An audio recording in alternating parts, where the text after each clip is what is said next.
ఇక్కడ ఏదో 10 మంది ప్రభోజనం జరుగుతున్నది. ఈ 10 మందిలో కలిసి నేను కూడా భోజనం చేస్తాను అని చెప్పి అనుకొని ఆ బ్రాహ్మణుని ఇంట్లోకి వెళ్ళి చూసి ఆశ్చర్యపోయాడు. ఆహా, ఒక బ్రాహ్మణుడు చెప్పే కథలను ఇన్ని వందల మంది వింటున్నారు అంటే ఇందులో ఏదో పుణ్యం ఉంది.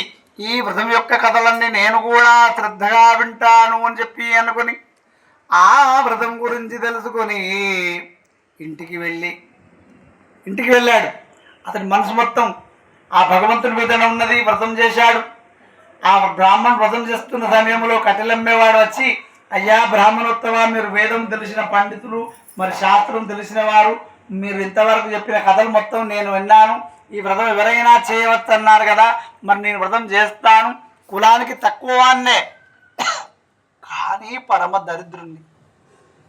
మరి దరిద్రం అంటే ఏమిటో కాదు బ్రాహ్మణ, ప్రతిరోజు నేను అడవికి వెళ్ళి కట్టెలు కొట్టుకుని వస్తాను. ఆ కట్టెల మోపు నమ్మది వచ్చేది 10 రూపాయలు మాత్రమే.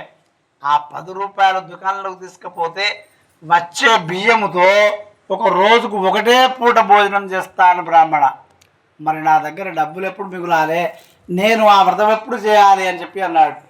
అందులో కుదరంటున్నాడు, సత్యనారాయణ స్వామి వ్రతం చేయాలని నా మనసు లోపల ఉంటే కాదు, నీ మనసు లోపల ఉంటే కాదు, ఆ భగవంతునికి అనిపించాలి. నీ చేతుల మీదుగా వ్రతం చేయించుకోవాలా వద్దా అని ఆ భగవంతుడి నిర్ణయం చేస్తాడు పో అన్నాడు. అందులకు అతడు సరేననుకున్నాడు. తెల్లవారగానే లేచి స్నానాలు చేసి ఆ సత్యనారాయణ స్వామికి నమస్కారం చేసి ఆ కట్టెల మోపును భుజం మీద పెట్టుకొని పట్టణానికి బయలుదేరాడు. అప్పుడు ఎండాకాలం, ఎవరి ఇళ్లలో కట్టెలు లేవు. ఆ కట్టెలమ్మేవాడిని చూసి, ఓ కట్టెలమ్మేవాడా, నీ కట్టెల మోపుకు ధర ఎంత అని అడగకుండానే కొనుక్కున్నారు. ఆ కట్టెలు అమ్మేవాడు సంతోషపడ్డాడు.